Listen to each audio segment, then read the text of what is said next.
pertama, kenangan yang takkan aku lupakan.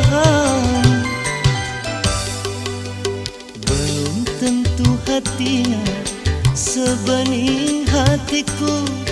Mengapa kau cepat tergoda, terlalu cepat kau serahkan